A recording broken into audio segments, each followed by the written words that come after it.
12 বিঘা মাটিত ভোট জলকীয়া আমি ঘৰত এডাল বা দুডাল কৰিলে বেমাৰ যথেষ্ট লাগে। এতিয়াও দেখিছোঁ এই গছডালৰ পাতটো কোচ খাই আহিছে। আপুনি যিহেতু অলপ বহল পৰিসৰত কৰি আছে, ইয়াৰ সমাধানটো আপুনি কেনেকৈ কৰে? সমাধানটো মানে কথাটো হ'ল ইয়াক প্ৰথম আৰম্ভণিৰ পৰাই ট্ৰিটমেণ্ট কৰি থাকে, তাৰে মাজত কেতিয়াবা যিটো থিপছটো আহি যায়, সেইকাৰণে ইয়াৰ মেডিচিন মাৰিয়ে থকা হয়। 21 দিনৰ ডিউৰেশ্যনত প্ৰথম অৱস্থাত মৰা হয়।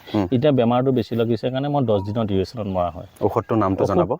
এতিয়া ধৰক বিভিন্ন ধৰণৰ কম্পজিশ্যন আছে, তাৰে ভিতৰত মই প্ৰথম অৱস্থাত সিংজেণ্টা কোম্পানীৰ ভলিউম টাৰ্গৰ মাৰিছিলোঁ, আৰু এতিয়া এটা নতুনকৈ মেডিচিন আজি আনিছোঁ, মই নামটো চোৱা নাই, মই লিখি দিম বাৰু আপোনাৰ পৰা চাই, মই তলত লিখি দিম, লিখি দিবা। আৰু সেইটো 10 দিনৰ মূৰে মূৰে মাৰিলে 10 দিনৰ এতিয়া মই অলপ বেছিকৈ লাগিছে এইকেইটা দিনত, সেইটো কাৰণে মই এতিয়া বৰ্তমান যিটো আনিছোঁ 3 দিনৰ মূৰে মূৰে গোটেই ঔষধখিনি ইউজ কৰিব লাগিব। এইটো এটা বেমাৰ, আৰু এটা বেমাৰ হৈছে যেতিয়া ভোট জলকীয়া লাগে, লগাৰ পাছত গেলি সৰি যায়।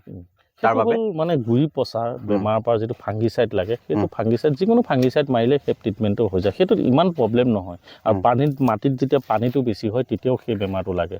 সেইকাৰণে ড্ৰিপ ইৰিগেশ্যন কৰিলে সেই বেমাৰটো সচৰাচৰ বহুত কম।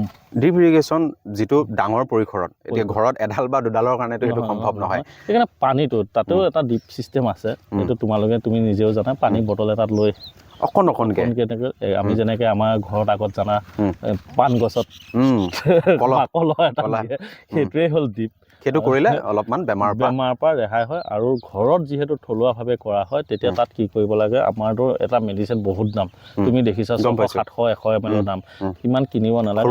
ঘৰুৱাভাৱে মহানিম, ধতুৱাগুটি, বিহলাঙনি, এনেকুৱা ধৰণৰ যিবিলাক বিষাক্ত মানচেথাৰ, ইয়াৰ ৰস অলপ উলিয়াই আৰু গৌমূত্ৰৰ সৈতে ৰস অলপ লৈ এসপ্তাহ 2-3 দিনৰ মূৰে কৰি থাকিলে, মানে কণ্টিনিউ কৰিব লাগিব।